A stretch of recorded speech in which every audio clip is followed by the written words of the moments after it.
Hey guys, welcome to my channel back. और इस story का नाम है द एरा ऑफ मिट्सो पार्ट 4 है। और अब जल्दी स्टोरी को शुरू करते थे एंड पार्ट 3 की रिकैप हो जाती है कि पायन को दी मैनेजर यानी ट्रांसपोर्ट मैनेजर से मिलता है दी 15 लाख्स की चेक। और पायन है शॉक और परमैन on call. And let's start the part 4। अभी पायन है शॉक में क्योंकि परमैन ने 1 घंटे में ही लोड को दे दिया और आ भी गया है। ये सुनकर वो सोच रहा कि क्या 20 मिनट में क्या कुछ 1000 किलोमीटर, कुछ 2500 किलोमीटर ट्रैवल कर सकते एक परमैन।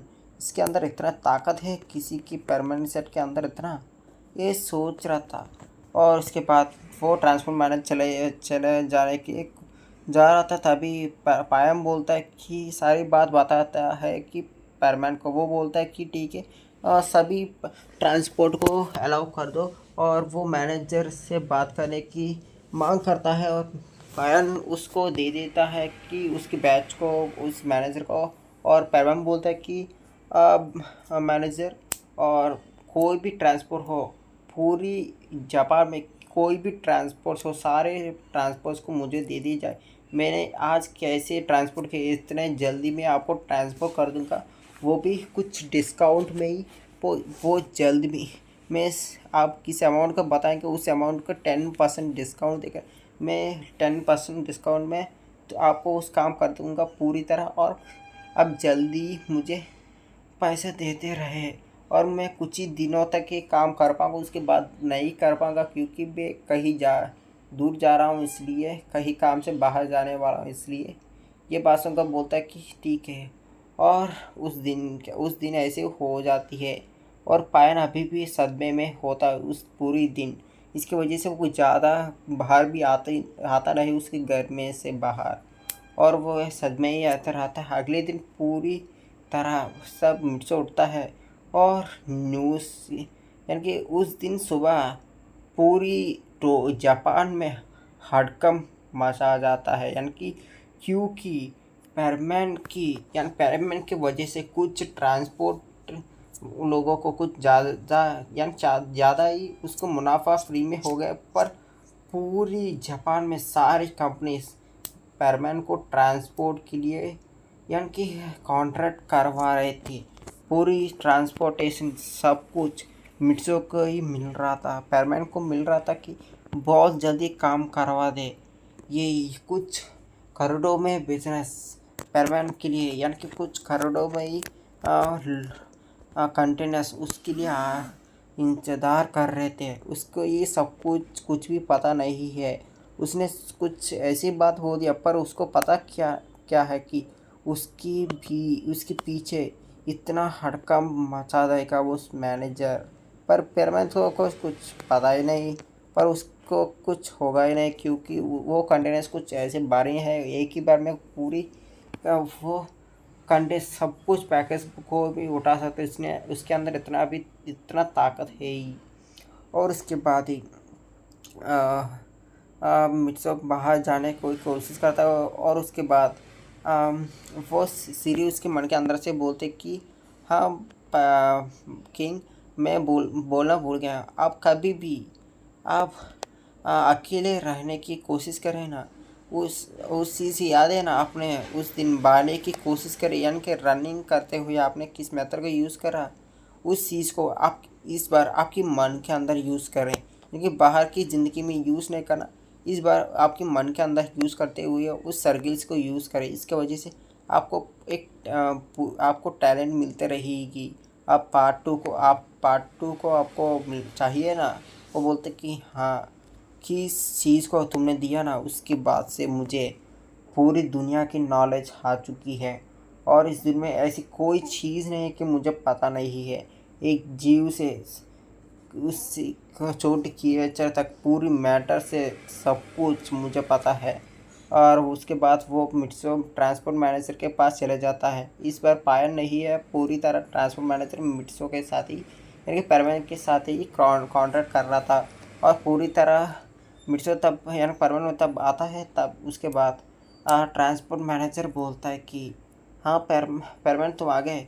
पहले ट्रांसपोर्ट है कि 50 लाख की, और वो भी पूरी तरह यानी कि एक साउथ कोरिया में है ऑफ, और इसके बाद है उसकी अगले चाइना में।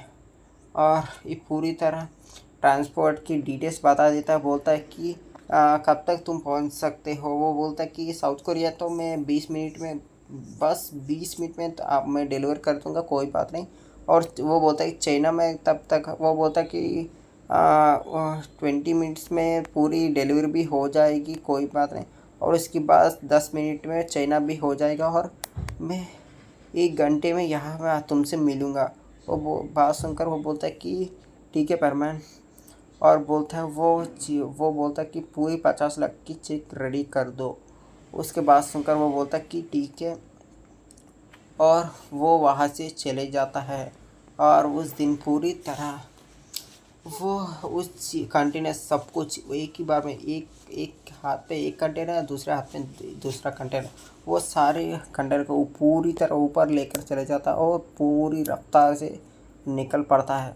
उस दिन में वो कुछ ही मिनटों में यानी कि 20 मिनट के पहले ही वो 10 मिनट में साउथ कोरिया पहुंच जाता है। डिलीवरी के यानी किस चीज़ के पास डिलीवर करना है वहाँ डिलीवरी कर देता है। वहाँ से वो निकल जाता है चाइना के लिए, और चाइना पे भी डिलीवरी कर देता है और वापस आ जाता है फिर से। और वो डिलीवरी देने के बाद वापस आ जाता, वो भी 40 मिनट में ही पूरी तरह चाइना को भी वो घूम कर आ चुका है वापस। क्योंकि कब वो रात पर भी वो सोता है, उसके मन के अंदर वो वहाँ भी उस चीज़ को एब्जॉर्ब करते हुए ही सो रहा था। सोने के बाद भी वो एब्जॉर्ब करने की सोच में ही उसकी वजह से वो उसकी ताकत रफ्तार और भी इंक्रीज़ हो चुकी है।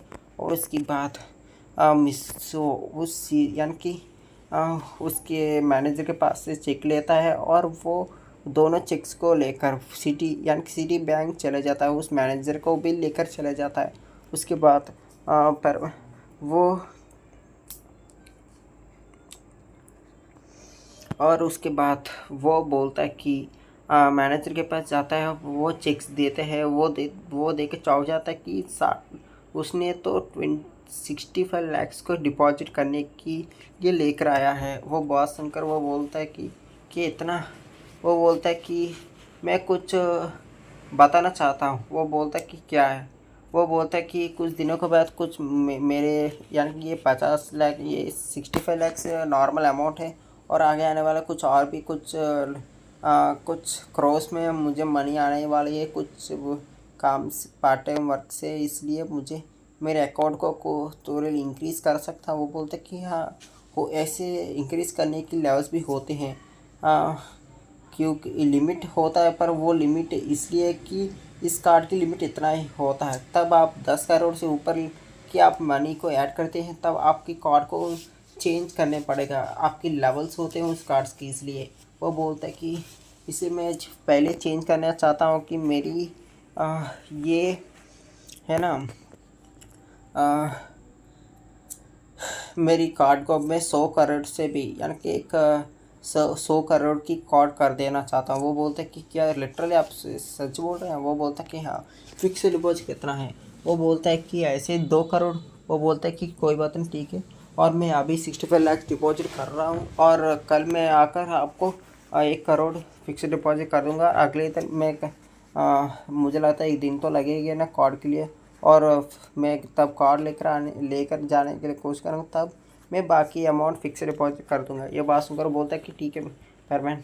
वो परमान वहाँ से चले जाता है, और वो मैनेजर बोलता है कि एक फिंगरप्रिंट कुछ चाहिए, क्योंकि आप कार्ड को एक्सचेंज करना चाहता हूँ। वो बोलता है कि ठीक है, मैं भेज दूँगा उस चीज़ को मिट्सो को, और बोलकर वो मैनेजर को लेकर चले जाता है। कुछ दूर जाने के बाद परमान बोलता है कि आप यहीं रहे, मैं कुछ काम से 2 मिनट 5 मिनट में आ जाऊँगा। वो बोलता है कि ठीक है, और मिर्चो को परमान को दूर जाता है, और वो परमान से उतार देता है। बैंक मैनेजर के पास जाता है, वो बोलता है कि परमान ने बेचा मुझे। वो बोलता है कि ठीक है, और मिर्चो सारे फॉर्मेलिटीज़ को देखकर वो वापस आकर मैनेजर को लेकर चले जाता है ट्रांसपोर्टेशन एरिया के पास। और उसके बाद वो बोलता है कि आपकी ट्रांसपोर्ट कल, यानी कि कल जाना चाहते हैं, कल कल दे सकते हैं, आज भी कुछ ट्रांसपोर्टेशन से है पर कल अभी तुम कर पाओगे। पर मैं बोलता कि ये तो कुछ भी नहीं है, मैं सुबह कुछ काम किया ना, वो काम मेरे लिए कुछ भी नहीं है। कोई बात नहीं, खास के लिए कुछ कितना भी काम हो, पूरी जापान की ट्रांसपोर्ट एक बार भी हो, मुझे कोई बात नहीं, पूरी ट्रांसपोर्टेशन मैं कर लूँगा। तुम सिर्फ मनी के यानी चेक से सोचो, इतना ही, मैं काम देख लूँगा। वो बात सुनकर बोलता है कि आज के लिए वो 15 ट्रांसपोर्ट सोचता है और सारे ट्रांसपोर्ट की डिटेल्स देता है कि एक, यानी कि एक ही ट्रांसपोर्ट एक एक कंट्री के लिए होता है। और 15 ट्रांसपोर्ट सब 15, यानी कि 15 पैकेजेस, एक एक पैकेज एक एक कुछ 5 और 4, यानी कि एक पैकेज में 4 से 5 तक कंटेनर्स होते हैं। ऐसे भी पूरी तरह 15 पैकेजेस होते हैं, सारे के सारे 15 कंट्रीज़ में डिलीवरी करना है। और इसलिए वो वो बोल रहा था कि कुछ समय लगेगा क्या। वो बोलता है कि कोई बात नहीं, मैं सारे वो दो, यानी कि उस 15 यानी पैकेजेस को 2 भागों में बांटता है। और वो उस पहली भाग में, यानी कि पूरी तरह 7 पैकेजेस होते हैं। 7 कंट्रीज़ के लिए एक पैकेज होता है, बाकी कंट्रीज़ के लिए एक पैकेज होता है, क्योंकि एक होता है वेस्ट साइड से और एक होता है साउथ साइड से, यानी कि एक नीचे से जाना है, एक साइड से जाना है। इसलिए पूरी कंट्रीज़ के पैकेज की लिस्ट देखकर मिट्सो ने पहले, यानी कि वेस्ट से कुछ ऑर्डर्स है ना, वो 7 वाली, वो सब कुछ लेकर वो वहाँ चले जाता है कि वो सारे पैकेज को डिलीवर करता है। वो भी 2 ही घंटे में, यानी कि 2 घंटे लग जाते हैं, क्योंकि बहुत सारे कंटेनर से कुछ भारी हो सकते हैं। इतना भी मिट्सो के इतना भारी है नहीं, पर वो पूरी तरह उसकी पावर यूज़ नहीं कर सकता, इसलिए वो परमैन की ताकत के लिए यूज़ करता है। और उसके बाद वो 2 घंटे बाद वो वापस आता है, बाकी कंटेनर्स को डिलीवर करता है। इसलिए इसको पूरी तरह ये 15 कंटेनर से ऐसे ही कुछ 40 लाख, कुछ 80 लाख, यानी 80 लाख और कुछ 60 लाख ऐसे आते हैं। पूरी तरह मिलाकर 10 करोड़ तक उसकी कमाई हो जाती है उस दिन के लिए। और वो बोलता है कि आज की तो बहुत कमाई होगी। और उसके बाद वो होते ना, वो ट्रांसपोर्ट मैनेजर, वो पहले 5 करोड़ की और दूसरी 5 करोड़ की चेक वो दे देता है। बोलता है कि ये ले ले, क्योंकि एक साइड की कंटेनर की 5 करोड़ और दूसरी वाली की 5 करोड़, और वो दोनों मिला वो ले लेता है। और मिट्सो एक पर्स लेता है, उसके अंदर वो दोनों चेक्स रख लेता है। उसके बाद वो चले जाता है। और अगले दिन भी उसको वो ट्रांसपोर्ट के लिए जाता है। ऐसे चेक्स आते हैं, ऐसे 2 और दिन भी बीत जाते हैं। मिर्चो बीच बीच में पेट्रोल में भी जा रहा था और आ जाता, अकेले ही जा रहा था, अकेले आ रहा था, कोई लोग जा नहीं रहे थे, यानी कि पैको को तो कुछ काम है। और 3 दिन की हॉलीडे भी आ चुके थे, इसलिए मिर्चो 3 दिन तक पूरी पार्ट टाइम जॉब भी करता है। उसके बाद परमानेंट ड्यूटी के दिन भी आ जाता है। 3 दिन तक लगातार काम करने के बाद मिट्सो बीच बीच में परमानेंट की पार्ट टाइम जॉब करते हुए काम भी कर रहा था। कुछ 20 मिनट गैप में ही कुछ सारे काम कर लेता था। ऐसे उसकी यानी कि उसकी पर्स कुछ बारी ज़्यादा ही बड़ी लग रही थी, क्योंकि वो तब मिट्सो उसको ओपन करता है, उसके अंदर कुछ ऐसे लग रहा था कि 100 नोट 50 नोट की चेक्स हो गई। ऐसे ही चेक्स 50 और 40 की चेक्स होंगे ऐसे ही। और मिट्सो वो देखता है कुछ हो जाता है और उसकी जो भी, यानी कि उसके पॉकेट में रख लेता है। और ये यहाँ एक ट्विस्ट आता है कि पायन गया कहाँ। उस दिन से पायन की कोई लापता है, या पायन ने किसी को पता नहीं इसके बारे में कि परमैन ने क्या किया, सब कुछ। उसके बाद हमको पायन को दिखाया जाता कि क्या पायन कर क्या रहा है। वो सो रहा था उसके घर में, और उसको दिखाया जाता कि उसको तेज़ बुखार लग गया। वो तो अकेला है, इसलिए उसके घर में कोई रहता नहीं है।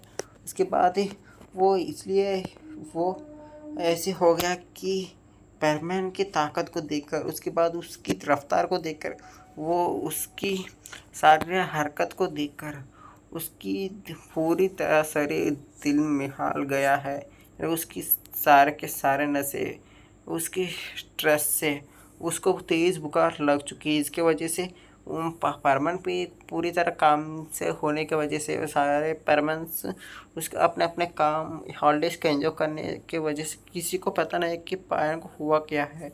उसके बाद मिर्जा अपने काम करता है और शाम को यानी कि उस दिन पूरी तरह ऐसे हो जाती है। और मिट्सो वो बोलता है कि अगले आज तो ज़्यादा ही काम हो गए, कल बैंक को लिए जाना पड़ेगा। उसके बाद पैरमैन चला जाता है अगले दिन बैंक को सुबह सुबह ही। तभी पाको की कॉल आता है पैरमैन को कि हाँ पैरमैन, यहाँ एक इमरजेंसी हो चुकी है। और बोलता है कि कहाँ। वो बोलता है कि हमको पता चला कि यहाँ जापान की पैसिफिक होता है ना, उसकी बीचों बीच में एक शिप रोक चुकी है और उसकी इंजन ऑयल ख़त्म हो चुकी। उसकी चारों तरफ शार्क्स की बहुत बड़ी यानी बहुत ही ज़्यादा मात्रा में शार्क्स घूम रहे हैं। उसके अंदर कुछ ऐसे 500 से 600 लोग उसके अंदर ट्रैवल कर रहे हैं। और एक बहुत बड़ी शिप भी है, उसको रेस्क्यू करना, उस सारे शिप्स को वहाँ से भगाना है, इसलिए तुम आ सकते हो। वो बोलता है कि तुम जाते हो तुम वही जाओ, मैं बीच में आकर तुमसे मिलूँगा, मैं वही यानी कि वही पहुंच जाऊँगा। वो बोलता है कि ठीक है। और पाको बोलते कि पर तुम इतनी के बीच में वो काट देता है और वो चले जाता है कि बैंक पर। और पाको वो भी चले जाते हैं। पर जाते जाते हुए ही मिट्सू यानी इसको भी कॉल करता है, पर वो कॉल नहीं उठाता पायन कि इसको बुखार है इसलिए।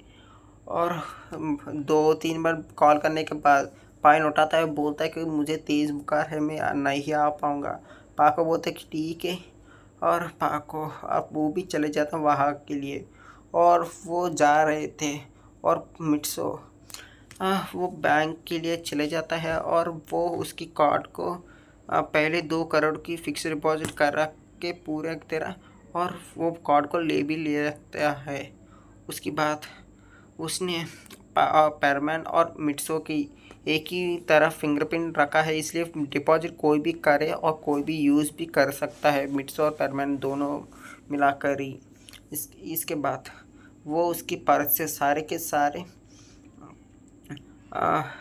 चेक्स को निकालता है। इस इतने सारे चेक्स को देखकर वो भी चौंक जाता है। उसके बाद ट्रांसपोर्ट मैनेजर भी वहाँ पहुँच जाता है और सारे चेक्स को बैंक मैनेजर को दे दी जाता है। सारे चेक्स को वेरीफाई करते हुए उसको पसीना आ जाता है, क्योंकि कुछ 80 लाख, कुछ 60 लाख, कुछ 90 लाख, कुछ 1 करोड़ 50 लाख, कुछ तो 5 करोड़ की भी है और कुछ 10 करोड़ की भी है। पूरी तरह मिलाकर उसके यानी कि मिट्सो के बैंक अकाउंट में 70 करोड़ यानी कि 60 लाख यानी 60 करोड़ की बैलेंस हो जाती है मिट्सो की। और ये देखकर तो उस बैंक मैनेजर की हालत ख़राब हो जाती है। वो सोचता कि क्या पैरमैन के लिए मैंने सोचा था कि 100 करोड़ तो बहुत ज़्यादा ही हो जाएगी, पर मैंने नहीं सोचा कि 3 दिनों में वो 60 करोड़ की डिपॉजिट कर सकता है। तो इसके लिए तो हाईएस्ट बैंक की कार्ड देना पड़ेगा, इंटरनेशनल कार्ड ही देना पड़ेगा पूरी तरह। वो सोचता है और बोलता है कि पैरमैन मैं ये सोच रहा हूँ कि आपकी कार्ड को अपग्रेड कर दें, क्योंकि कुछ ही दिनों में आपने इसको 60 लाख तक कर दिया। क्या कल तक मुझे लगता है कि 100 करोड़ भी चला जाएगा, मैं क्या अपडेट कर दूँ। वो बोलता है कि क्या उसके ऊपर भी कोई लेवल्स है। वो बोलता है कि हाँ, आपकी डिपॉजिट की लेवल से मैं सोच सकता हूँ कि यहाँ 60 करोड़ है, तो आपकी 10,000 करोड़ तक भी का बैंक कार्ड हो सकती है, क्या मैं कर दूँ। वो बोलता है कि एक 10,000 करोड़ ठीक है कर दो। वो उसकी फॉर्मेलिटीज़ कर देता है, वहाँ से वो चले जाता है। क्या ये सोच रहे थे सभी तो पेरमैन कितना पैसे चाहिए क्यों? आप सभी को मैं बता दूंगा कि जल्दी कि पेरमैन को सारे पैसे चाहिए क्यों। आप सभी चौंक जाएंगे कि क्या मिर्चों के लिए ये पैसे इतना ज़रूरी है। हाँ गाइस, ये पैसों के लिए ज़रूरी है। आगे आने वाले स्टोरीज में मिर्चों के लिए सब कुछ ही पैसे होंगे, इसलिए मैं बता दूंगा कि क्या करें। और मैं ये बताना चाहता हूँ कि ये 60 करोड़ है ना, 60 करोड़ इंडियन रुपीस में नहीं गाइस, ये यानी कि ये सब कुछ जापानीज़ के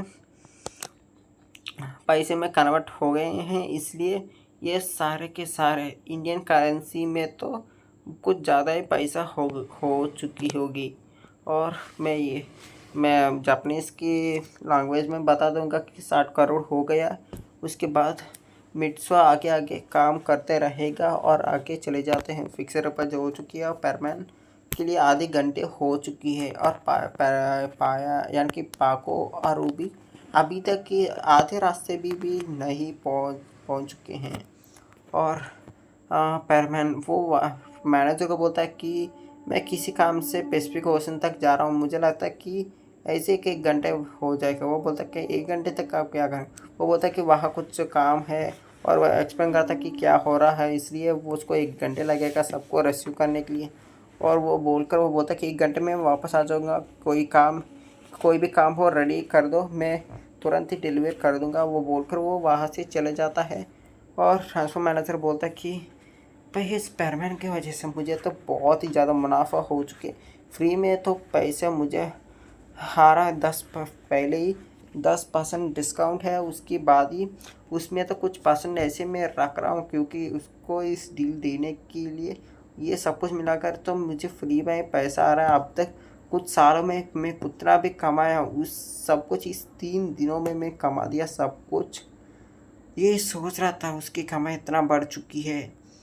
यही सोचा कि एक पेरमैन के लिए उसकी बैंक बैलेंस 60 करोड़ है, तो ऐसे ही सोच सकते एक 20 करोड़ तक की उसकी इनकम हो चुकी होगी इस मैनेजर की, 20 से 30 करोड़ के बीच में ही।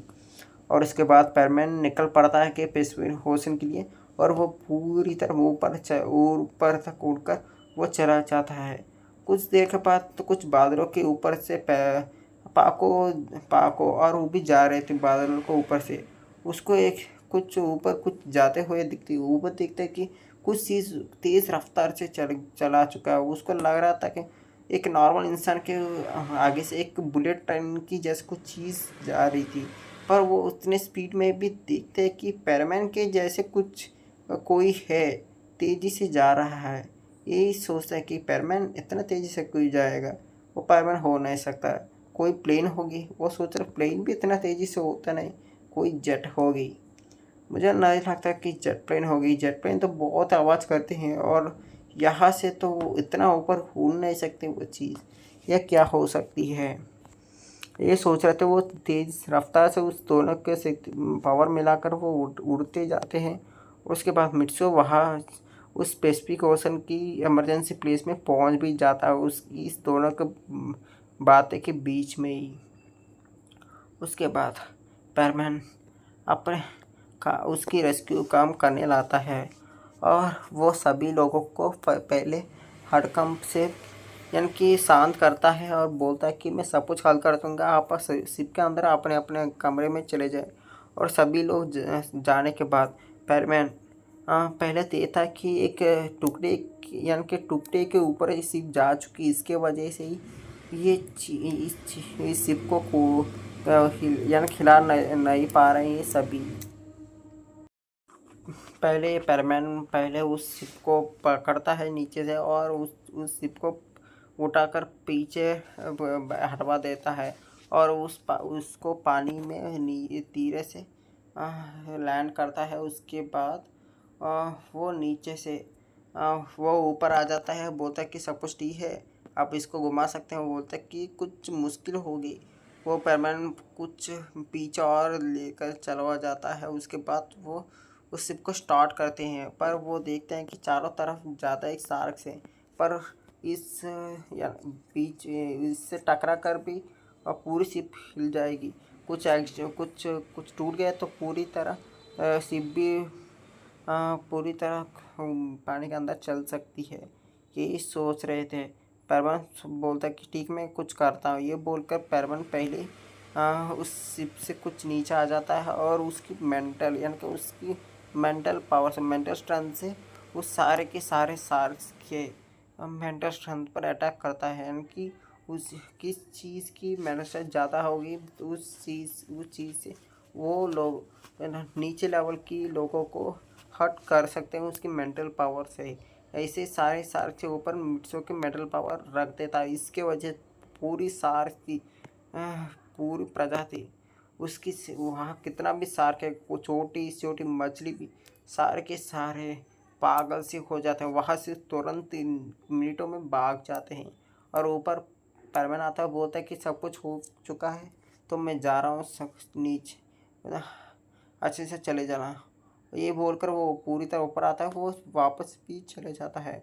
उसके बाद पाको फिर से देखते कि परमान जैसे ही है कोई, पर परमान को कॉल नहीं करता। वो भी चले जा रही थी और मिट्सो वापस वो ट्रांसपोर्टेशन के मैनेजर के पास चले जाता है और वो उसके काम में लग जाता है। और कुछ समय के बाद पाको उस शिप के पास जाती है और वह देखते कि सब कुछ नॉर्मल है।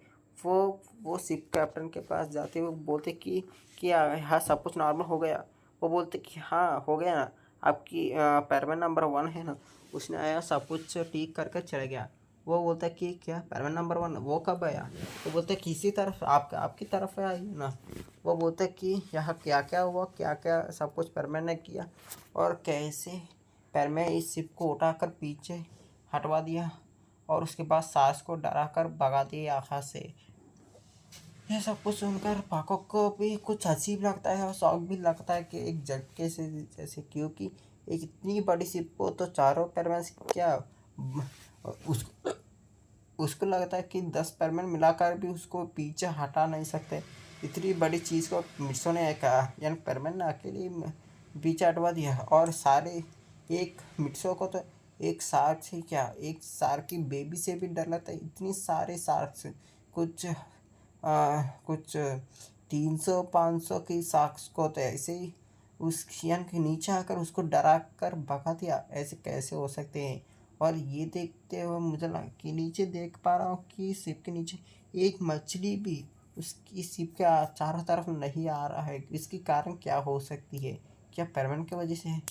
क्या पैरमैन को हुआ क्या? मैंने देखा कोई चीज़ उड़ रहा था, क्या वो पैरमैन ही था? ये सोच में पड़ी हुई थी पागो। उसके बाद वो वापस रिटर्न हो जाते हैं। वो रिटर्न हो रहे थे, उसके ऊपर से फिर से कोई पैरमैन के जैसे कुछ उड़ती हुई दिखाया जाता, पर इस बार पैरमैन दिखता नहीं है। पर उसको दिखती है कि कोई कंटेनर्स जैसे कुछ चीज़ है, क्योंकि वो भी ऊपर है। इसकी वजह से वो कुछ क्लियरली देख पा रहा है कि कुछ कंटेनर का जैसे बहुत बड़ी कंटेनर की ये है। कुछ ऐसे लगता है कि ऐसे 3 लाख तक टन की कुछ ज़्यादा सामान हो गई। इतना ज़्यादा कंटेनर्स वहाँ हवा में जा रहे थे। ये देखकर पाको को हैरान हो जाता कि हवा में कंटेनर्स कहाँ आ गए। ये सोचकर वो चीज़ के पीछे जा रही थे, पर कुछ मिनटों में यानी कुछ सेकंड्स में 2-3 सेकंड्स में वो चीज़ गायब ही हो जाती। पाको उसके पीछे जा रही थी। उसकी रफ्तार इतनी तेज़ है कि वो चीज़ कुछ सेकंड्स में ही गायब भी हो जाती वहाँ। ये देखकर वो चौंक जाती है और उसके बाद वो वापस चले जाती है और वो अपने घर जाकर सोच में यानी कि यही परेशानी में हो जाती कि यह हो क्या रहा है, वो पैरमैन है क्या? उसके बाद वो ऐसे सोच रही थी, उसकी बीच में यानी कि वो भी अपने घर चला गया। उसकी बीच में पायन की कॉल आती है पाको को और उसके बाद पायन उबी को भी कॉल करता है। वो बोलता है कि टोक्यो टावर के पास आ जाना। ये बात सुनकर वो बोलता कि ठीक है। और कुछ समय के बाद वो वहाँ मिल जाता है और पायल को कुछ तबीयत नॉर्मल होता है और सदमे में से भी कुछ निकलता है। और उसके बाद वो सभी को वहाँ बुलाता है और बोलता है कि कैसे पैरमैन ने उसको पार्ट टाइम जॉब दिलवाने की मांग किया है। उसके बाद उसने कैसे उसको पार्ट टाइम जॉब दिलवाया है। उसके बाद उसने क्या किया, कैसे उसने इतना भारी चीज़ को उठाया, वो भी कुछ मिनटों में ही, यानी कि कुछ 40 मिनटों में उसने साउथ कोरियन जाकर वापस भी आ गए। उसकी पास बहुत ज़्यादा इंक्रीज़ हो गया, मुझे लगता है कुछ कुछ बात है ज़रूर। उसके बाद ये बात सुनकर वो बोलता कि मुझे लगता है बर्डमैन से कुछ बात करना चाहिए पहले। बर्डमैन ने दिया होगा सब कुछ, हमको कुछ बताया नहीं। उसके बाद सभी बर्डमैन को कॉल करते हैं और उसी माउंटेन के पास, यानी कि कहा मिट्सो को वो किताब मिला, वही वही वो आ जाते हैं। और बर्डमैन वहाँ कुछ समय के बाद आ जाता है। वो बोलता है कि क्या परमान स्वामी ने बुलाया मुझे, क्या परमान नंबर 1 नहीं आया यहाँ? वो बोलता है कि पहले ये बताओ कि परमान आपने ये क्यों किया। ये बात सुनकर बोलता कि क्या क्यों किया। वो बोलता कि वो सब कुछ एक्सप्लेन करते हैं कि पैरमैन नंबर के साथ क्या हुआ सब कुछ।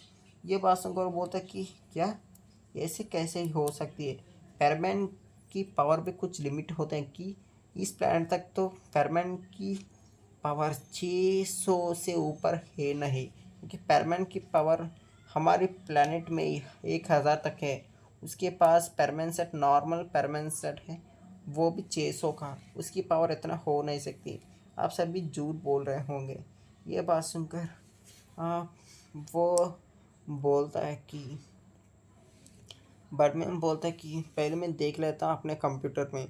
और ये सोचकर बर्डमैन अपने कंप्यूटर में सर्च करता है, पर वो चीज़ वीडियो तो आती है पर उसके अंदर मिट्सो का चेहरा दिखता नहीं है, क्योंकि मिट्सो के अंदर मेडिटेशन की पावर है, यानी कि उसके अंदर कुछ ताकतें आ चुके हैं। इसके वजह से उसकी पूरी बॉडी ग्लो कर रही थी, इसके वजह से, यानी कि उससे वीडियोस में उसकी पूरी बॉडी ग्लो कर रही थी। इसके वजह से मिट्सो के बारे में कुछ भी आती नहीं है, यानी कि उस वो परमान ही है, ये बात कंफर्म होती नहीं है। वो सोच में पड़ जाता है उसके अंदर इतना लाइट क्यों आ रही है, क्या ये परमान ही है सच में?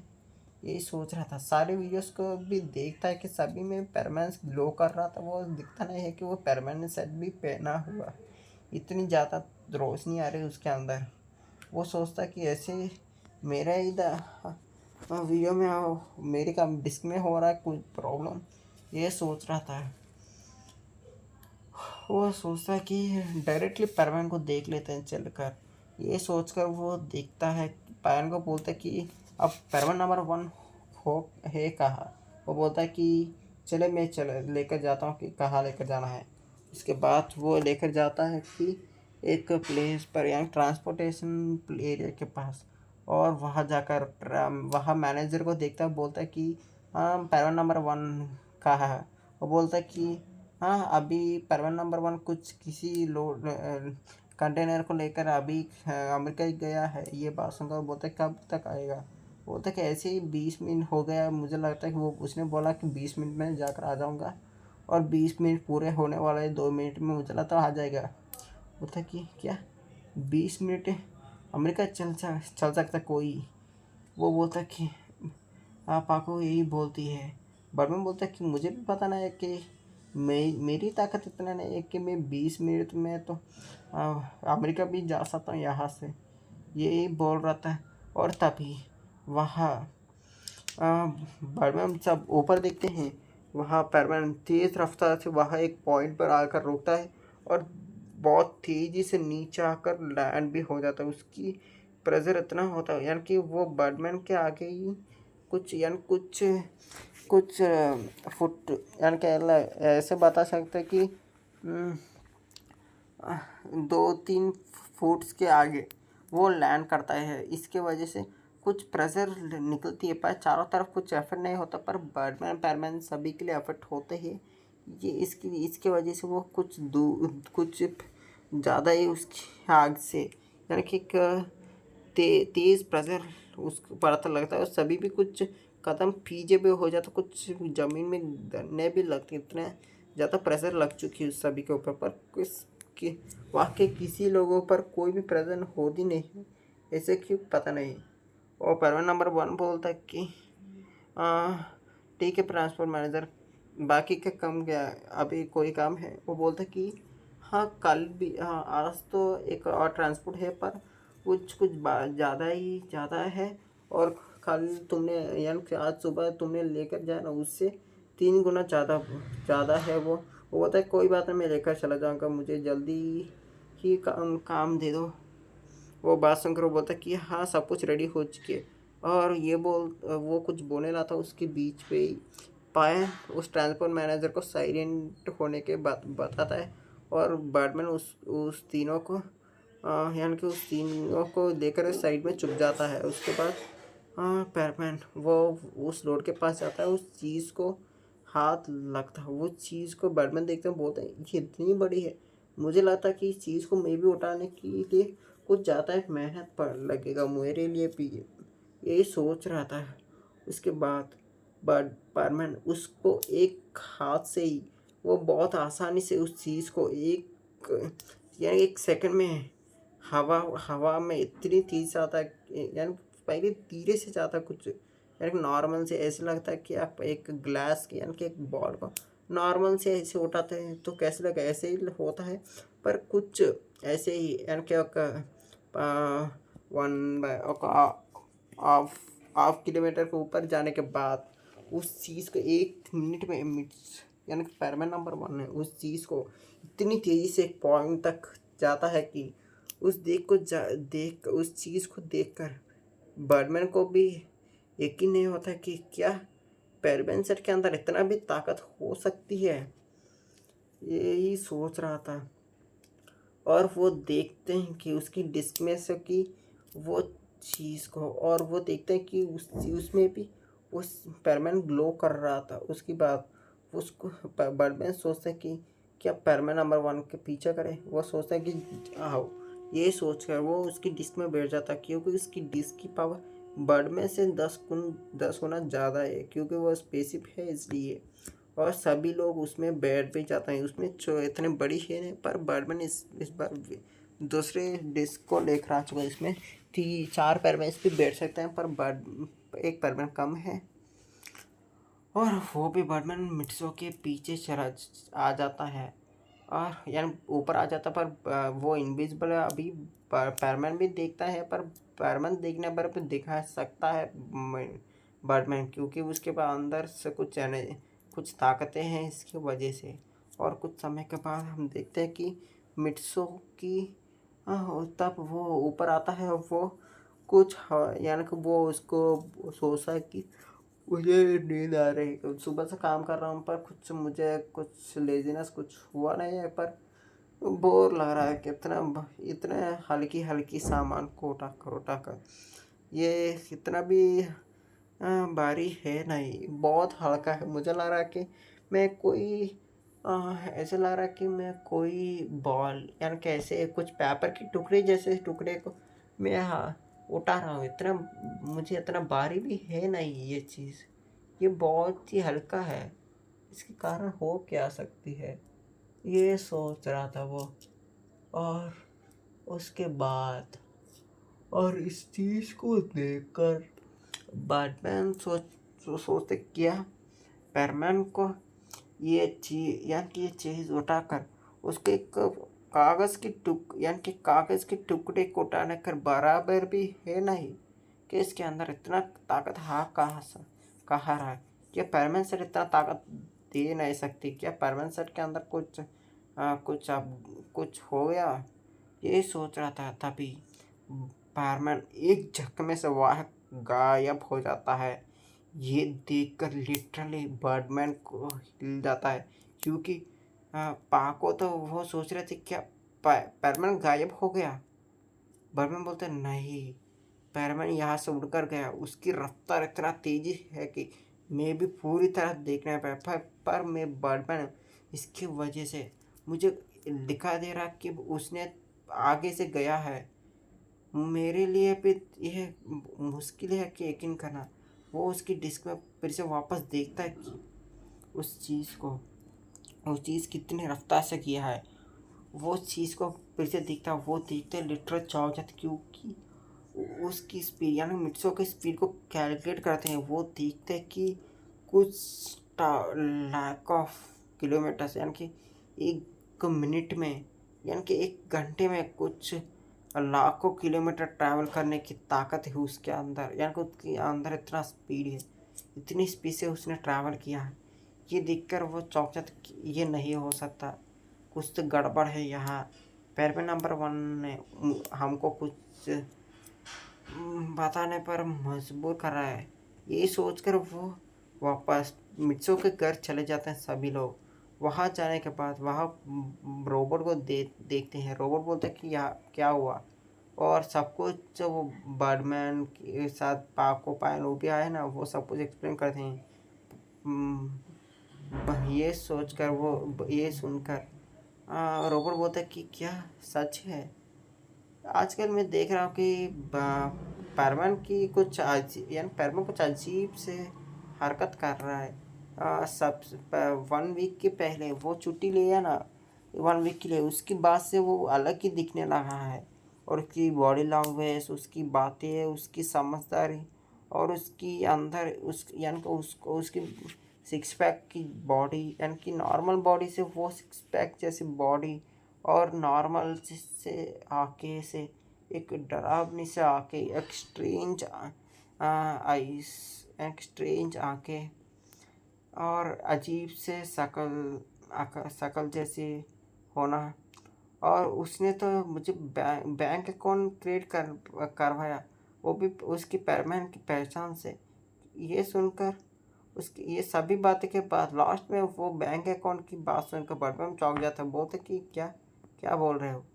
उसके बाद वो बताते हैं कि क्या हुआ बैंक में, कैसे क्या क्या हुआ, सब कुछ एक्सप्लेन करता है। वो बोलते हैं कि पैरवन नंबर 1 को उसको क्या चाहिए उसके अंदर। और उसके बाद वो सोच रहा था। उसके बाद पायम बोलता है कि मुझे उस मैनेजर ने बताया कि कुछ परमानेंट चाहता है कि कुछ दिन तक वो परमानेंट ड्यूटी ऐसे पार्ट टाइम जॉब करे। उसके बाद वो बोलता है कि परमानेंट, उस ट्रांसपोर्ट मैनेजर ने बोला कि परमानेंट कहीं जाने वाला है, इसके लिए उसको बहुत ज़्यादा पैसा चाहिए। मैंने ट्रांसपोर्ट मैनेजर ने पूछा कि उसकी कमाई आजकल कितना हो रहा है। वो बोल रहा था कि कुछ आसपास 100 करोड़ से भी ऊपर चला चुका है। यानी परमानेंट की बैंक बैलेंस मुझे लगता है उसकी इनकम इतना ज़्यादा हो चुकी है। वो मैंने उससे बात कर रहा था, उसी समय मैं पूछा कि आज की इनकम पूरी तरह कितना है। उसने बोल दिया कि आज की इनकम ऐसे ही 30 करोड़। ये सुनकर भी पाको पूरी तरह हिल भी जाती है। ये सुनकर और उसके बाद सीन दिखा जाते हैं कि परमैन के पास वो डिलीवर कर रहा था। उसके बाद वो सोच रहा था, वो सीरी से बोलता कि हो यार, मैंने भूल ही गया, आज तो सुमिरी होशो ने किस एक मूवी रिलीज़ है आज ही। मैं कई दिनों से उसकी वेट कर रहा हूँ उस चीज़ के लिए, मैं बहुत बड़ी फ़ैन हूँ उसका। ये बात सुनकर सीरी बोलते क्या, आप एक नॉर्मल लड़की से की फ़ैन हैं। ये बात सुनकर वो बोलते हैं कि नॉर्मल लड़की नहीं, वो बहुत सुंदर लड़की है पूरी टोक्यो या पूरी जापान के अंदर। वो बात सुनकर वो बोलता है कि क्या किंग, आप ऐसे कैसे कर सकते हैं। ये बात सुनकर बोलता है कि क्या, वो बोलता है कि आप किस लड़की को पूरी जापान की खूबसूरत लड़की बोल रहे हैं कि हमारी दुनिया में, यानी कि हमारे सेलेस्टियल वर्ल्ड में ऐसे ऐसे अप्सराएं हैं, यानी कि ऐसे ऐसे लड़कियां हैं आपकी, वो आपके नाम सुनकर भी आपके ऊपर टूट पड़ेंगे, उस आपके लिए मर भी जाएंगे। इतना इतना खूबसूरत लड़की होते हैं ना वहाँ, आप देखकर चौंक भी जाएंगे। पूरी यकीन करे कि ये सुमेर होश ने मुझे लगता है कि एक कंट्री और एक एरिया के ही सुंदर लड़की हो। पर हमारे दुनिया में लड़के ऐसे होते हैं ना, एक एक मल्टीवर्स के, एक ही पूरी मल्टीवर्स के लिए उतना खूबसूरत लड़की नहीं मिलेगा। इतने खूबसूरत हो गए वो सभी आपकी आपकी वफादारी करेंगे, और वो सभी आपकी लड़कियां हैं, वो सभी आप ही के लिए हैं। और आपके लिए ऐसे ऐसे रॉयल फैमिलीज है ना, आपके नाम सुनते हुए उसकी पूरी किंगडम, यानी कि मल्टीवर्स के पूरी राजा होते हैं, सभी भी आपके आगे घुटने में बैठते हैं, और उसकी बेटी यहाँ देने की भी रहेंगे। पर इस लड़की तो एक आराम से ज़िंदगी जीते हुए आपको कभी भी पा नहीं पाएगा। मुझे लगता है वो लड़की आपको पसंद भी करती नहीं होगी, उसके बारे में आपको कुछ पता भी नहीं चलेगा। और एक आम लड़की के लिए आप आपकी ग्रेटनेस को कैसे दांव पर रख सकते हैं, आपको पता है ना आप किस उद्देश्य के लिए जन्म लिए हैं ना। ये बात सुनकर बोलता है कि हाँ तुमने बताया सही है, पर मैं उसको बचपन से देखता आ रहा हूँ, मैं उसको बहुत पसंद करता था। वो बोलता है, सिरी बोलता है कि मैं ये नहीं बता रहा हूँ किंग, पर आपके लिए इस यूनिवर्स के लिए एक ऐसी क्वीन चाहिए कि इमोर्टलिटी होना चाहिए, यानी कि एक इमोर्टल होना चाहिए उस क्वीन को। पर ये लड़की मुझे लगता है कि ज़्यादा से ज़्यादा और एक 50 साल से 80 साल तक भी जी सकती। आप तो इमोर्टल हैं, कभी भी मर नहीं सकते, पर उस लड़की को हम इमोर्टल नहीं कर सकते। वो बोलता है कि हाँ तुम तो सही बता रहे हो, मुझे तो ऐसे क्वीन चाहिए कि मेरे मैं ना होने पर भी मेरे किंगडम को तो संभाल सकते, ऐसी क्वीन चाहिए। वो सोच रहे थे, पर मेरे पास कोई किंगडम ही है नहीं। वो बोलता कि है ना, हमारे पास एक किंगडम है, पर अभी आपको नहीं पता होगा कि वो कहाँ है। हम जल्दी ही मिलेंगे। वो किंगडम हमारा पृथ्वी पे, इसी पृथ्वी पर ही है। आप तब ट्रेनिंग के लिए जाएंगे और आप हाई लेवल मार्शल आर्ट्स को सीख जाएंगे। उसकी बात मैं आपको हमारे लोगों के बारे में बताऊंगा और उसके पास मैं जल्दी लेकर जाने की कोशिश करूंगा। ये बात सुनकर बोलता है कि क्या हमारे के लोग यहाँ भी है।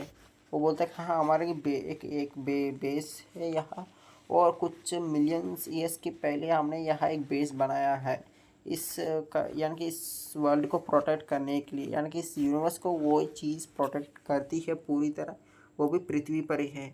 आप सभी उस चीज़ को एक मिस्ट्री बताते हैं, एलियंस की एक मिस्ट्री जैसी एक कहानी पे आगे चलेगी। और सीरी बोलते कि आपको एक ऐसी क्वीन को देखना चाहिए, एक आम सी लड़की के लिए आप आपकी ग्रेटनेस को गिरा नहीं सकते हैं। आप एक किंग है मास्टर, आप एक किंग है, पूरी मल्टीवर्स के किंग है। आप एक लड़की के लिए उसके आगे झुके तो पूरी पूरी ईवनेस आपके ऊपर हमला भी कर सकती है। एक बार मुझसे बोलता कि इसके बीच में ईवनेस कहाँ आ गई। वो बोलते कि कभी भी प्यार में गिर गया तो उसकी पावर कमज़ोर होने लगेगी। आपकी कमज़ोरी एक लड़की कभी होना नहीं चाहिए। तब तक आप पूरी दुनिया को बचा नहीं पाएंगे। तब तक एक लड़की आपकी कमज़ोरी होना नहीं, कोई चीज़ आपकी कमज़ोरी होना नहीं चाहिए। आगे आते हुए आपको पता चल जाएगा कि आपको क्या करना चाहिए। ये बात सुनकर बोलता कि ठीक है। और उसके बाद वो वहाँ से वो उसके काम के लिए चले जाता है। और इसके बाद सीन पर बैटमैन के पास सिखाई जाती है। और तब पाको बोलते कि हाँ मुझे याद है, आज तो सुमेरे होशोने के न्यू मूवी रिलीज़ है। ये बात सुनकर पायम बोलता है कि अभी क्या काम, हम किस बात में बातें कर रहे हो, तुम क्या बातें बोल रहे हो। यह बात सुनकर बोलता है कि अरे बेवकूफ़, मैं ये बता रहा हूँ कि सुमेरे होशोने के ऊपर वो टूट पड़ता है, इसलिए वो इसकी बहुत बड़ी फ़ैन है, इसलिए वो जल्दी आ जाएगा घर। और वो उस मूवी टिकट्स को मुझे ही मांग रहा था कि मैं दिलवा दूँ किसी तरह। मैंने टिकट भी ले लिया और मेरे पॉकेट में है। और मैंने सोचा कि मैं अब परमैन दोनों मिलकर देखने के लिए चले। ये बात सुनकर बोलता है कि हमारे लिए कुछ देता नहीं हो, पर परमैन के लिए सब कुछ देता है, क्यों ऐसा। बात सुनकर बोलता है कि कुछ भी नहीं, हम तो अच्छे दोस्त हैं। वो बोलता है क्या हम तो अच्छे दोस्त हैं नहीं। वो बोलता है हाँ वो तुम भी अच्छे थे, तुमने मुझे मांगा कुछ नहीं तो मैंने दिया नहीं। ये बात सुनकर हो ये कुछ बोल रहा था। उसके बाद हमको दिखा जाता है कि कुछ समय के बाद परमानेंट उसका काम कर लेता है, वो वापस आने लगा था घर के लिए। वो तो मूवी की टाइम भी हो चुकी थी, यानी कि पूरी तरह हो गई नहीं, स्टार्ट होने की कुछ स्टार्ट हो गया होगा, एक 5 मिनट 10 मिनट हो चुकी होगी। वो सभी सोचते रहेंगे कि स्पाइडरमैन अभी तक कहाँ कहाँ रह गया। ये सभी सोच रहे थे। उसके बाद कुछ 5-10 मिनट के बाद वो घर आ गया और बोलता कि हे रोबोट, कैसे हो? आज तो कुछ कैसे काम ही नहीं किया। ये सोचते हुए वो अंदर आता है। अंदर आते हुए उसकी पॉकेट में कुछ नोट्स होते ना, वो उसके पास में रखते हुए वो आ रहा था और आगे देखता है कि बैटमैन को। वो चौंक जाता है, बोलता है कि बैटमैन आप यहाँ करके आ रहे हैं? ये बात सुनकर वो बोलता है कि बैटमैन बोलता है भाई मैं तो इसलिए आया हूँ कि मुझे पता चला कि तुम्हारे परमानेंट सेट में कुछ गड़बड़ है। तुम्हारे पावर्स अचानक से बहुत इंक्रीज हो चुके हैं और तुम पार्ट टाइम जॉब करने लगे पैसे के लिए।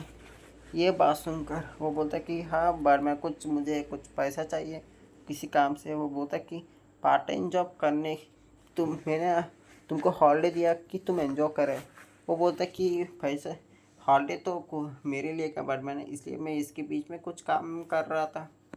वो बर्मा बोलते ये नहीं, मुझे परमानेंट सेट चाहिए किसी काम से। आ, कुछ परमानेंट सेट में कुछ डिफॉल्ट्स है, मैं सारे परमानेंट सेट्स को ले रहा हूँ और उसके बदले कुछ दूसरे परमानेंट सेट्स को तुम देने वाला हूँ। इसमें कुछ खराब भी आ चुके हैं, इसके वजह से मैं इसको रिपेयर करवाने के लिए कुछ जा रहा हूँ, कुछ अपग्रेड करने के लिए इसको। कि यही झूठ बोलकर उस परमानेंट सेट की टेस्टिंग करने के लिए बर्डमैन ने परमानेंट सेट ले रहा था और सभी को अपने अपने परमानेंट सेट ले लेता है बर्डमैन और दूसरी परमानेंट सेट देता है सभी को। और वो सभी ये सोच में रख जाता कि यहाँ हो क्या रहा है। उसके बाद बर्डमैन वहाँ से चले जाता है और उसके बाद पाको बोलते कि परमैन नंबर 1, तुम तुमने बोला कि तुमको मेरी होश होने की नई रिलीज होने वाली मूवी को देखना है और तुमने मूवी टिकट भी मांगा, मैंने लेकर आया तो तुम तो टाइम पर आए नहीं, क्यों ऐसा क्यों होगा, क्या हो गया? वो बोलता है कि मुझे इंटरेस्ट नहीं है, तुम यहाँ से चले जाओ। वो सुनकर वो भी चौंक जाती है। बोलते कि क्या इंटरेस्ट नहीं है कि क्या मतलब है? वो बोलता है कि ऐसे नहीं कि मुझे मूवी पर इंटरेस्ट आ चुके, ऐसे मूवीज़ फालतू मूवीज़ कैसे देखेंगे हम? मुझे बहुत काम है, तुम यहाँ से जा सकते हो। ये बात सुनकर बोलते हैं कि मैं मैं बोल रहा हूँ सुमेरी होश होने की मूवी है ये, कि न्यू रिलीज है मूवी। तुम तो 1 साल से तुमको इंतज़ार कर रहे हो इस मूवी के लिए, तुमको याद है ना सुमेरी होश होने? वो बोलता है हाँ मुझे याद है, ये बहुत बड़ी कुछ चीज़ है नहीं कि मैं इतना परेशान हो चुका हूँ। वो बोलता है कि एक हो सुमेरी की मूवी है, कोई बात नहीं, तो तुम यहाँ से जा सकते हो। ये बात सुनकर वो बोलते हैं तुम तो बहुत बड़ी फ़ैन हो ना? वो बोलता है कि कुछ वक्त तक तो मैं फ़ैन हूँ पर अब नहीं। एक आम सी लड़की के लिए, यानी कि इतने बड़ी सेलिब्रिटी के लिए, मेरे लिए जैसे आम लड़का फ़ैन होकर भी कुछ भी हो नहीं सकता क्या? मैं उससे प्यार करूँ, वो मैं उसका आई लव बोल दूँ और मेरे लिए वो सब कुछ छोड़कर आ जाएगी? है ना ही ना, एक नॉर्मली फ़ैन जैसे रहूँगा मैं, इतना सही, उसके ऊपर कुछ भी नहीं। हाँ वो भी मुझे लगता है कि वो जापान और कुछ टोक्यो तक की वो खूबसूरत है, उससे भी ऊपर लेवल की और बहुत खूबसूरत लड़की बहुत सारे होंगे। मुझे लगता है कि पूरी दुनिया में वही अकेले लड़की होने है ना खूबसूरत, और भी बहुत सारे लड़की होंगे। ये बोलकर वो ये बोलकर वो अंदर जाने लगता है। ये सब कुछ सुनकर पाको को इतनी गुस्सा आता है कि पैरमैन को लिटरली बहुत तेजी से पंच करती है। पर पाको की पंच इतना गुस्से में है ना, उसकी वजह पाको पैरमैन से पेन करी हुई है, उसकी पूरी ताकत, उसकी रफ्तार से उसने पैरमैन को एक पंच कर दिया। उसके बीच में पायन वो भी चौंक जाता है, बोलते पाको, और मिर्चो तब पीछे घूमता है। पाको की लिटरल उसकी पूरी पावर से उसकी दिल पर लगती है बहुत बड़ी झटका, और इतनी तेज़ी से लगता है ना, उसकी एक बहुत बड़ी प्रेशर पॉइंट लगती है, इसके वजह से चारों तरफ हवाई सी चली जाती, पूरी तूफानी चली जाती, इतनी ज़्यादा तबाही हो चुकी उसके बीच में। और तब वहाँ बहुत बड़ी दुआ हट जाती है, उसके ऊपर से उस दुए में से एक बहुत बड़ी चीख निकलती कि आह। और उसके बाद दुआ हटती, तब देखता है कि परवान नंबर 1 तो सही सलामत है गाइस, पर यानी मिट्सो सही सलामत है, पर पाक चला रहती पाक को है, क्योंकि उसकी हाथ हड्डियाँ टूट चुकी थी पूरी तरह, यानी पूरी तरह नहीं, उसकी एक हड्डी यानी कि एक हाथ, पहले हाथ में है ना राइट हैंड होता है ना, उसकी एक टुकड़ा 2 टुकड़े में हो चुके हैं। इस पहा को पूरी तरह रोने लगती है, और उसकी वो सदमे भी हो चुकी, सभी लोग सदमे में हो जाते हैं, क्योंकि हाँ इसलिए सदमे में होते हैं कि पैरमैन नंबर 1 ने तो कोई पैरमैन सेट पहना नहीं है, और पाको ने तो उसकी पूरी पावर, उसकी गुस्से की पावर सब कुछ लगा कर पंच किया, तो पाको के हाथ टूट गया। पर पैरमैन नंबर 1 तो हिला भी नहीं है वहाँ से, उसको तो कुछ फ़र्क ही नहीं पड़ा, उसको पता भी नहीं चला कि उसको पाको ने पंच भी किया और पाको को कुछ हो गया। ये बात वहाँ तब मिट्सो देखता है, बोलता है कि हे पाको, यही बोल रहा था, तभी सिरी बोलते कि किंग रुक जाए। मिट्सो बोलता है कि क्यों? वो किंग सिरी बोलते कि किंग, अब एक लड़की के लिए आगे, हाँ, उसके लिए झुक नहीं सकते, एक लड़की, आम से लड़की के लिए। वो बोलता है कि क्यों? वो बोलती है कि ये लड़की आपको धोखा दे रही है। ये बात सुनकर बोलता है कि क्या क्या बोल रहे हो? वो बोलता है कि मैंने अभी अभी उसके असली चेहरा देखा है, और आप किस लड़की को बहुत बड़े फ़ैन आप बोल रहे हैं ना, वो लड़की यही है। ये बात सुनकर वो सदमे में चला जाता है। वो बोलता है कि क्या बोल रहे हो? वो बोलते कि इसकी असली चेहरा मेरे होशोनी है। ये बात सुनकर वो बोलता है कि क्या सच? मैं किस लड़की को बहुत पसंद करता था, वो लड़की पाको है। सीरी बोलती कि अब तक ये लड़की आपको झूठ बोलती रही है, आपको बहुत परेशान किया है इस लड़की ने। मैं देख पा रहा हूँ कि उसकी पास्ट को, कि इस लड़की ने कभी भी आपको उसकी उसकी यानी कि आपकी तरह एक नॉर्मल पर्सन से ऐसे ट्रीट किया नहीं है। आपको हर वक्त मारती रही, आपके साथ झगड़ा करती रही, पर एक बार भी आपको एक नॉर्मल पर्सन से भी नीचे लेवल पर देखा है। तुम आपको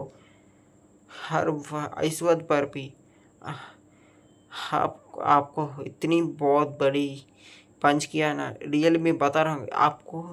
मैं ये बोलना चाहता हूँ कि आपको ये पावर नहीं मिला, मेरे पावर्स यानी कि डिवाइन बुक की पावर नहीं मिला, तो अब तक आपकी मौत एक झटके में, आपकी दिल बाहर, यानी कि उस लड़की के हाथ आपके दिल के आर पार हो जाती।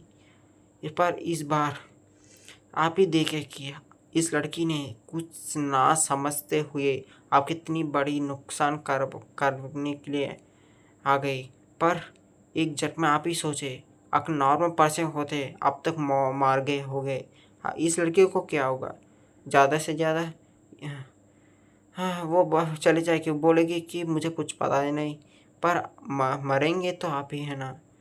पर इस बार आप पावरफुल हैं, तो इस लड़की ने आपको कुछ नहीं कर पाया, पर नॉर्मल पर्सन हो तो आप तक मर चुके हो ना, इसलिए इस पर दया नहीं दिखाए।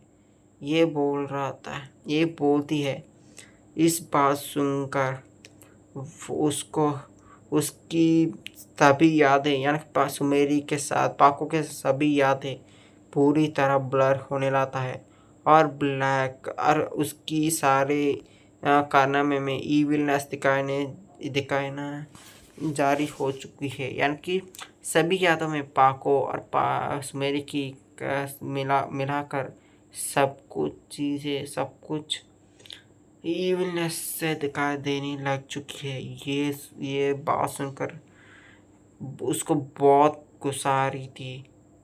उसके अंदर एक ईविल सी हंसी आने लगती है और वो बोलता है कि पापा पाको नहीं सुमेरी। ये बात सुनकर अब तक पाको रो रही थी ना उसके हाथ टूटने की, ये सुनकर उसको बहुत उसको डर से लगने लगता है क्योंकि मिर्चों की आवाज़ कुछ अजीब सा है। और इसकी बात ही उसने उसको सुमेरी बुलाया तो वो बोलते कि मिर्चो, वो बोलता कि तुम सुमेरी हो ना। बोलते कि तुमको कैसे पता। ये बात सुनकर मिर्चो को अब तक कुछ भी डाउट है वो भी क्लैरिफाई हो जाता है। उसके बाद मिर्चो आगे आता है और बोलता है कि मैं एक नॉर्मल पर्सन होता अब तक मैं मर भी जाता, पर मैं एक नॉर्मल पर्सन होता अब तक मर भी जाता है। तुमने इतनी हिम्मत कैसे की कि मुझको मेरे घर आकर मुझ पर हाथ उठाने की। ये इतनी गुस्से में कह रहा था कि उसके अंदर से उसकी ऑरा, उसकी इविलनेस जैसी ऑरा, उसके अंदर से उसकी सत्य बाहर रिलीज होने लगती है। पर उसकी ताकत किसी को दिखाई नहीं दे रही, पर उसके अंदर से एक ऐसी स्ट्रेंज, उसके अंदर उसकी चारों तरफ पे स्ट्रेंज एनर्जी जैसे फॉर्म होने लगती। उसकी फीलिंग सभी को लग जाता कि उसकी मिर्चों के आगे चारों तरफ कुछ हो रहा है, कुछ स्ट्रेंज जैसे फील हो रहा है। तभी मिर्चो आगे आने लगता है पाको के पास और धीरे से आता है और उसकी होता है ना गले से पकड़ लेता है और उसको हवा में उठाता है और बोलता है कि तुमने ये हिम्मत कैसे की। तुम एक सेलिब्रिटी हो क्या? तुम किसी पे भी हाथ डालोगे और किसी को भी मारने की कोशिश करोगी, और तुमने मुझ पर हाथ उठाने की हिम्मत कैसे की? एक आम सी लड़की एक किंग के आगे कुछ भी नहीं है। एक किंग को मारने, इस यूनिवर्स की किंग से, मल्टीवर्स के किंग से, किंग को मारने की कोशिश कैसे की है? ऐसी बुद्धि उसको इतनी तेज रफ्तार से उसको उसके गले से उसको फेंकता ना गाइस, उससे यानी कि उसकी रफ्तार इतनी तेज सी है।